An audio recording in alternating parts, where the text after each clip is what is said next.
Tonight, this is a test. This is a test. Tonight, tonight, tonight. And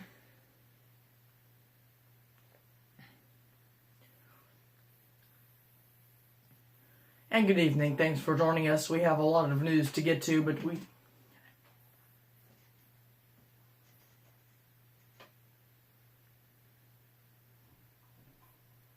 miss our advice on News 2410 next.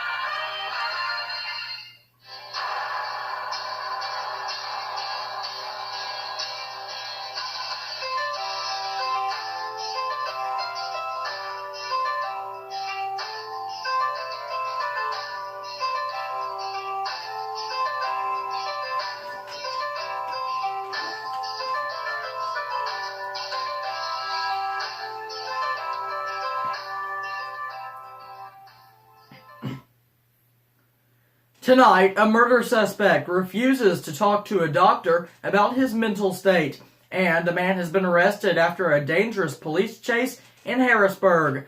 Plus, a trial is scheduled for next week in a wrongful death lawsuit against Heartland Regional Medical Center.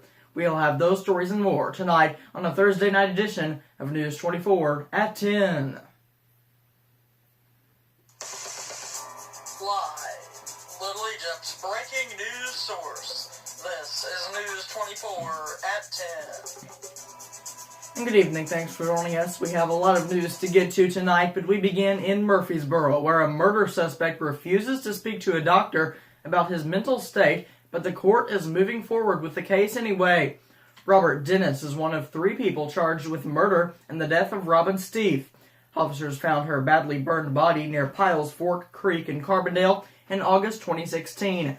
Back in October, Judge William Schwartz ordered a mental fitness exam for Robert Dennis after declaring a mistrial. Dennis went off on a tirade in front of a jury, and the judge said there's no doubt about if he can handle another trial. Since then, Judge Schwartz retired, and Judge Ralph Bloodworth was assigned to the case. Judge Bloodworth previously presided over the case until Dennis made a motion to substitute the judge in September of last year. Dennis is representing himself and told Judge Bloodworth he refuses to speak to the doctor because it goes against his Scientology beliefs.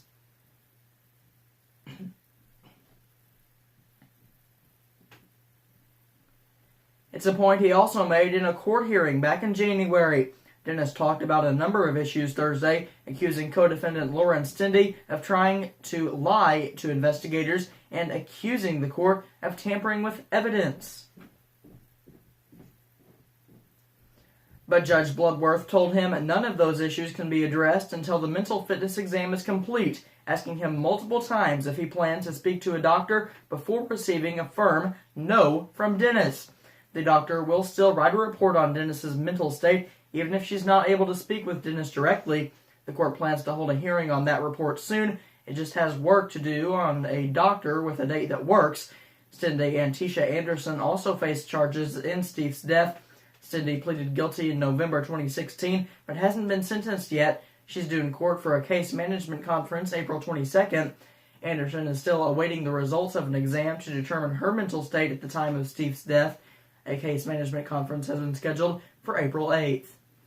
Police have arrested a man for various charges. Ian G. Hamilton, 25, of Harrisburg, was arrested after he attempted to flee from police. The chase ended after Hamilton rammed 2 Harrisburg squad cars, causing significant damage to them. Hamilton then fled the scene on foot, and officers gave chase. He was eventually taken into custody. Hamilton was in possession of a loaded Glock 43 semi-automatic handgun, 1,300 grams of cannabis, digital scales, ammunition, and $2,800 in U.S. currency. Hamilton is a convicted felon and was actively wanted out of Saline County for violation of probation. Hamilton was informally charged with possession of marijuana with intent to deliver, aggravated fleeing to elude police, unlawful possession of a weapon by a felon, armed habitual criminal, and 2 counts of aggravated battery. A trial is scheduled for next week in a wrongful death lawsuit against Heartland Regional Medical Center. The wife of Lowell Williamson, a man who died in August 2013, said the hospital and some of its employees were negligent and contributed to his death. Williamson went in for shoulder surgery on August 12, 2013. Lawyers for his wife said Williamson started suffering from low blood pressure and the problems grew from there. The lawsuit claims a nursing assistant gave Williamson a dangerous amount of anesthesia. It also claims the hospital failed to inform Williams about how the anesthesia would be administered and failed to properly supervise the procedure. Williamson went into cardiac arrest and died a few days after the incident. The hospital denies any wrongdoing and also filed a counterclaim against two of the medical professionals involved, claiming they were not independent contractors and not employees. Jury selection starts Tuesday, and lawyers for the man's wife say they expect to start presenting evidence later on March 18th. To the weather, where eyes are now turning to the weekend as the potential for a winter storm exists. Here's Terry with the latest.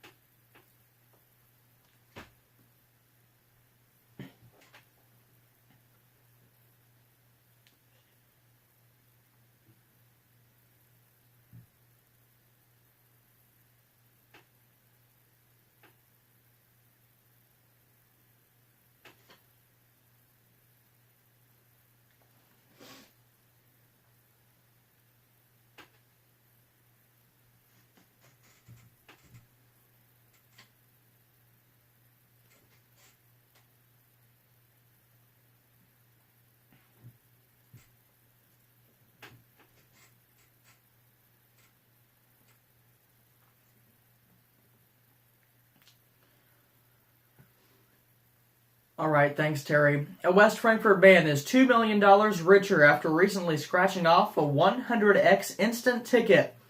Stephen Repp, a retired Navy veteran, was making a quick stop at Circle K in West Frankfort and decided to purchase an instant ticket. Repp got carried away chatting with employees when he realized he still hadn't scratched his ticket. Repp says he normally doesn't scratch the prizes until he knows he has a matching number. When he saw an 11, Repp scratched off the prize and was in shock. Repp called his wife, told her he was having a heart attack, and that she needed to meet him outside right away.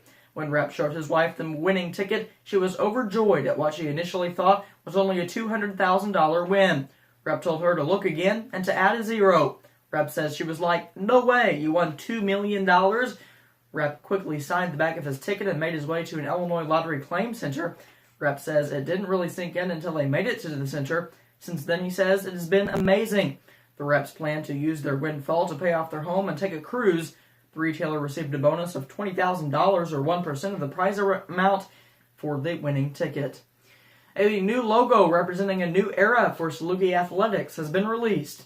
The new logo refreshes the traditional Saluki dog head with a cleaner, streamlined appearance. The Salukis have had the same logo for the last 18 years.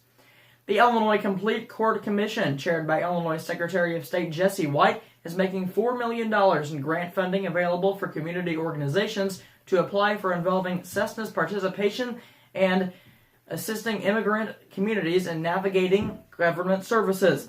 If you'd like to apply for one of the grants, you must get your application in by March 15th.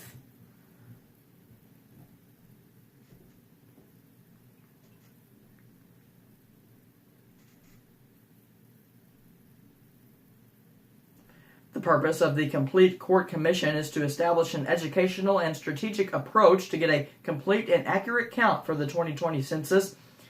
Grant applicants will be required to submit information about their organization, its mission, the amount of the grant request, and detail how the funds will be utilized if awarded. To apply for available grants, applicants can visit the Secretary of State's website, or for the census grant, visit www.illinoiscensus2020.com/click on Census Participation Grant Application. Much more news, sports, and weather is coming up next on News 24, but first, here's a look at your national headlines.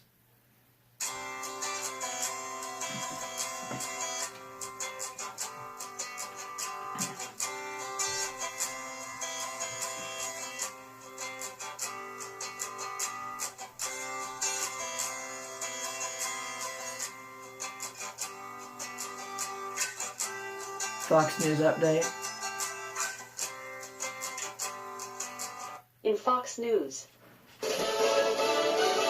An explanation. I'm Lisa Lacera, Fox News. President Trump on why the summit with